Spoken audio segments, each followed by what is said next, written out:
ทุกคนมื้อนี้หมู่ข้อยสานฝันในข้อยอยากเฮ็ดดังหลายขอแม่ข้อยบอกว่าจังเฮ็ดพะนะเบิ่งหมู่ข้อยเฮ็ดข้อยเปียมันเอาอิหยังมาใส่ข้อยแน่เดี๋ยวนี้หายใจก็บ่ออกซ้ำเด้เริ่มแปะเริ่มหยังไปทั่วเอาทิชชู่ข้อยมาเบิดแอแล้วแล้วทิชชู่เบิดแล้วเบิ่งมันเฮ็ดข้อยเปียเอาอิหยังมาใส่หัวเอาใส่อิหยังข้อยแน่นี่หมวกหมอก็ได้บ่เป็นตามาเข้าดอกขี้นี่อิหยังนี่ ดึงเอาอีหยังบ่มาแปะใส่ดังข่อยใบ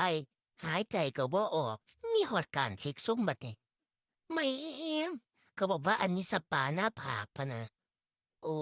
ยสปาหน้าก็ว่าเนี่ยตอนนี้เสียงนี้หมอฟัดก็พูดขึ้นมาแล้วว่าข่อยหายใจบ่ออกเอาออกให้ข่อยแน่มันก็บ่เอาหัวให้ข่อยนะเศร้าเด้อเจ้าอย่ามาหาเขาเด้อเบิ่งมันจะเฮ็ดหยังไปอีกไม่ใส่ถุงมือได้บาดเนี่ยโอ้ยใส่มาหยังบัดนี้เบิ่งเด้อมันสิเฮ็ดหยังข่อย ถุงมือยังก็เป็นจั่งซั้นบ่สูบนิ่มเลยอะอันผ้ากวัดก็หลุดออกจากดังข้อยก็บ่เอาออกใหม่ข้อยแหน่เบิ่งซ้ำกล้ามีคนเข้าเนาะคลินิกหยังมันนี่โอ้ว่าเจ้าของตัวนี้เขาคือกล้าเข้าวะ